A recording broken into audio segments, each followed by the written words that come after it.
मैं डॉक्टर कविता यादव राजकीय महिला महाविद्यालय पुन्हाना से आज आपको सूर्यकांत त्रिपाठी निराला की तोड़ती पत्थर नामक कविता को समझाऊंगी। सूर्यकांत त्रिपाठी निराला जी छायावादी काव्यधारा के आधार स्तंभ कवि माने जाते हैं। सूर्यकांत त्रिपाठी निराला जी इसके अतिरिक्त प्रगतिवादी युगीन काव्यधारा के भी प्रमुख कवियों में गिने जाते हैं। प्रगतिवाद शोषक वर्ग के खिलाफ शोषित वर्ग में चेतना लाने और उसे संगठित करके शोषण मुक्त समाज की स्थापना की कोशिशों का समर्थन करता है। और तोड़ती पत्थर नामक कविता भी निराला की प्रगतिशील कविताओं में गिनी जाती है। इस कविता में सर्वहारा वर्ग की स्थिति का हृदयस्पर्शी चित्र अंकित किया गया है, जिसमें इलाहाबाद की सड़क पर गर्मी के मौसम में झुलसती हुई लू में धूप में छायाहीन स्थान पर कर्म करने वाली पसीने से तर नारी को देखकर कवि की करुणा वेदना विचलित हो उठती है। इस कविता में जो शुरुआती पंक्तियां हैं, वह तोड़ती पत्थर देखा उसे मैंने इलाहाबाद के पथ पर, वह तोड़ती पत्थर नहीं छायादार पेड़, वह जिसके तले बैठी हुई स्वीकार, श्याम तन भर बंधा यौवन, नत नयन प्रिय कर्मरत मन, गुरु हथौड़ा हाथ करती बार बार प्रहार, सामने तरु मालिका अट्टालिका प्रकार। कवि इसमें बताना चाहता है कि इलाहाबाद की सड़क पर एक मजदूरिन को पत्थर तोड़ते हुए उसने देखा था, और वह नारी तपती हुई भयंकर धूप में पत्थर तोड़े जा रही थी। जिस स्थान पर वह पत्थर तोड़ रही थी, उस स्थान पर कोई भी छायादार वृक्ष नहीं था। जब कोई भी मनुष्य या फिर कोई भी स्त्री, महिला, पुरुष मेहनत का काम करता है और गर्मी में झुलसती हुई धूप में निरंतर मजदूरी का काम करता है, तो वह छाया ढूंढने का प्रयास करता है, वृक्ष ढूंढने का प्रयास करता है जिसके तले वह थोड़ा विश्राम कर सके, जिसकी छाया का वह आश्रय ले सकती। ऐसे छायादार वृक्ष को वो निरंतर खोज रही थी। भाव यह है कि इस कविता में वह खुली धूप में बैठी हुई है, दूसरा उसे पति रूपी किसी पुरुष की छाया का संरक्षण भी प्राप्त नहीं है, इसलिए उसे पत्थर तोड़ने जैसा कार्य करना पड़ रहा था। उसका शरीर सांवले रंग का था और स्वस्थ था। वह भरपूर यौवन वाली युवती थी। उसकी आंखें नारी सुलभ लज्जा से झुकी हुई थी। वह पूर्ण हार्दिकता और तन मन से अपने प्रिय कार्य पत्थर तोड़ने में मग्न थी। उसके हाथ में एक भारी हथौड़ा भी था, जिससे वह पत्थरों पर लगातार चोट कर रही थी बार बार। जहाँ वह कार्य कर रही थी, उसके सामने थोड़ी दूरी पर पेड़ों की पंक्ति, विशाल ऊंचे ऊंचे भवन तथा उनकी चार दीवारियाँ भी थी। तो यहाँ पे इस कविता की जो पहले पद है, उस पद में यह बताया गया है कि जो नारी है, नारी काम करने के लिए बाहर निकलती है, मजदूरी करती है। मजदूरी करने के साथ साथ उसको तरह तरह के शोषण भी झेलने पड़ते हैं। और एक नारी की दशा को भी लेखक ने बहुत ही अच्छे से यहाँ पे व्याख्यायित किया है। और कवि ने समाज में जो व्याप्त आर्थिक विषमता है, उस पर यहाँ पे करारा व्यंग्य किया है। और इसके साथ साथ जो लोग मजदूरी करते हैं, उनके प्रति कवि ने यहाँ पे सहानुभूति, अपनी वेदना, करुणा, दुख को भी प्रकट किया है।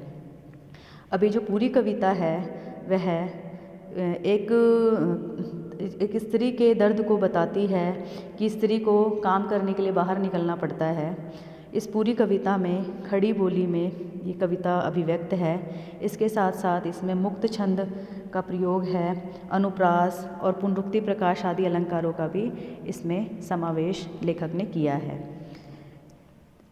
चढ़ रही थी धूप गर्मियों के दिन, दिवा का तमतमाता रूप, उठी झुलसाती हुई लू, रुई ज्यों जलती हुई भू, गर्द चिंगी छा गई, प्राया हुई दोपहर, वह तोड़ती पत्थर।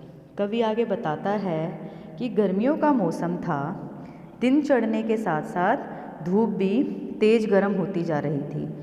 दिन अधिक गर्मी के कारण तमतमा रहा था, अत्यधिक गर्म होने लगा था और शरीर को भी झुलसा देने वाली गर्म हवाएं निरंतर चल रही थी। पृथ्वी गर्मी के कारण ऐसी जल रही थी मानो कोई रुई जल रही हो। कहने का मतलब है पृथ्वी पर अत्यधिक गर्मी पड़ रही थी, गर्म हवा में धूल के कारण छाए हुए थे, दोपहर का समय था, तेज़ धूप पड़ रही थी। ऐसे गर्म वातावरण में मजदूर युवती लगातार पत्थर तोड़ने का काम करती है। तो पूरी जो इसमें जो चित्रण किया गया प्राकृतिक चित्रण दिखाया है, इसके साथ साथ पूरी कविता में सजीवता का चित्रण दिखाई दे रहा है। ऐसा जीता जागता सा उदाहरण दिखाई दे रहा है कि वह स्त्री हमारे सामने काम करती हुई नजर आ रही है। निराला जी ने पूरी कविता में एक मजदूर महिला का हमारे सामने मार्मिक चित्रण प्रस्तुत किया है। देखते देखा मुझे तो एक बार उस भवन की ओर देखा छिन्न तार, देखकर कोई नहीं देखा मुझे उस दृष्टि से जो मार खा गई, खा रोई नहीं, सजा सहज सितार। सुनी मैंने वह नहीं जो थी सुनी झंकार, एक क्षण के बाद वह कांपी सुघर, ढुलक माथे से गिरे सीकर, लीन होते कर्म में फिर ज्यों कहा मैं तोड़ती पत्थर। अब इस पूरी कविता में उन्होंने यहाँ कवि बताना चाहता है कि उसने एक दिन भरी दोपहरी में एक श्रमिक तरुणी को मार्ग पर पत्थर तोड़ते हुए देखा था। उस भयंकर गर्मी में धूल भरी गर्म हवाएं चल रही थी और वह युवती निरंतर भारी हथौड़े के प्रहारों से पत्थर तोड़ती जा रही थी। उसने कवि को अपनी ओर देखते हुए देखा और फिर अपने काम में लीन हो गई। कवि ने इसकी प्रतिक्रिया स्वरूप अपनी अनुभूति यहाँ पे बताने का प्रयास किया। वह कहता है, उस श्याम वर्ण वाली तरुणी ने जब मुझे अपनी ओर ताकते हुए देखा तो उसने बड़े दुख और हताशा के साथ एक बार सामने खड़े भवन की ओर भी देखा, मानो वह मेरे प्रश्न का उत्तर देने वाली हो। उसने उस भवन की ओर ऐसे देखा जैसे कुछ ना देख पा रही हो और फिर उसी निराशा से मेरी ओर फिर देखा। उसकी दृष्टि में जो निराशा झलक रही थी वह ऐसी लग रही थी मानो जैसे भय से डरा हुआ बच्चा मार खा चुकने पर भी अधिक मार पड़ने के भय से रोता नहीं है, केवल निराशा के भाव से टुकुर टुकुर देखता रहता है। ऐसी ही निराशा कवि को उस युवती की दृष्टि में दिखाई देती है, क्योंकि अपनी पीड़ा को व्यक्त करने के लिए उसके पास आंसू तक नहीं रहे। अपने प्रति मेरी सहानुभूति देखकर उसकी भावनाओं की वीणा के तार झंकृत हो उठते हैं, जिसमें मैंने कभी ऐसी ध्वनि सुनी नहीं थी। तभी वह स्त्री तरुणी कांप उठती है और उसके माथे से पसीने की बूंदें टपक पड़ती हैं। वह फिर अपने काम में लीन हो जाती है। वह मानो कह रही है कि मैं तो पत्थर तोड़ने वाली हूँ, मुझे आराम करने का अधिकार मिला ही नहीं है, इसलिए मैं बिना आराम किए पत्थर तोड़ती जा रही हूँ। इस कविता में कवि ने श्रमिक वर्ग के जीवन का मार्मिक चित्रण तो किया, इसके साथ साथ श्रमिक वर्ग की जो विवशता होती है उसको भी एक सुंदर वाणी दी है इस कविता के माध्यम से। जो मार खा रोई नहीं में करुणा और व्यथा साकार हो उठी है। इसके अलावा इस कविता के माध्यम से कवि ने समाज में जो व्याप्त विषमताएं हैं, कुरीतियां हैं, उन पर करारा व्यंग्य किया है। कवि ने एक और महलों में आराम करते हुए लोगों के जीवन की ओर भी संकेत किया कि कुछ स्त्रियां जो होती हैं आलीशान बंगलों में रहती हैं, खूब शॉपिंग करती हैं, घूमती हैं, लेकिन कुछ स्त्रियां ऐसी भी हैं जो कि कमाने के लिए बाहर निकलती हैं और दिन रात कमाती हैं, कड़ी धूप कड़ी वर्षा सभी जगह वो निरंतर काम में जुटी रहती हैं।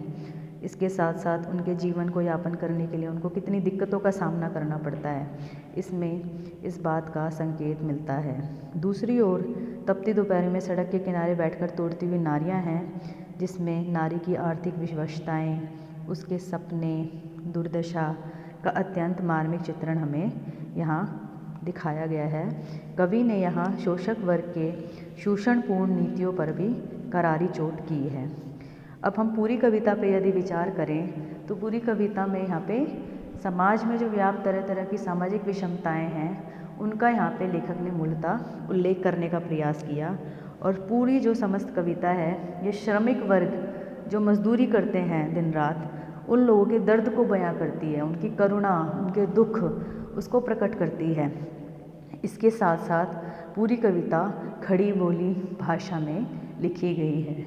भाषा सहज और सरल है, और भाषा सहज सरल इसलिए भी है ताकि ज़्यादा से ज़्यादा पाठक वर्ग इसको पढ़ सके और इसके भाव को समझ सके, और हम आगे जो हमारे सामने जितनी भी स्त्रियां मजदूरनी के रूप में आती हैं, हम उनके दर्द को जानकर उनके दर्द को मिटाने का प्रयास कर सकें। इस पूरी कविता में चित्रात्मकता हमें नज़र आती है। पूरी कविता ऐसा लगता है कि वह मजदूरनी जो काम कर रही है उसका चित्र उपस्थित हमारे सामने हो जाता है और हमारे रोंगटे खड़े कर देता है। पूरी कविता में कवि ने अलग अलग अलंकारों का प्रयोग किया। कहीं हमें पुनरुक्ति प्रकाश अलंकार नज़र आता है, जैसे कि पहले ही पद में इसमें करती बार बार प्रहार, इसमें बार बार में पुनरुक्ति प्रकाश अलंकार है। इसके अतिरिक्त उत्प्रेक्षा अलंकार और रूपक अलंकार, अनुप्रास अलंकार, अलग अलग अलंकारों का लेखक ने यहाँ सहज प्रयोग किया है। पूरी कविता में हमें यहाँ प्रसाद गुण नज़र आता है, और पूरी कविता मुक्त छंद में लिखी हुई कविता है। कविता अलग अलग भावों को अभिव्यक्त करती हुई ही एक श्रमिक वर्ग के भाव को यहाँ पे ज़्यादा अभिव्यक्त करती हुई नज़र आती है। धन्यवाद।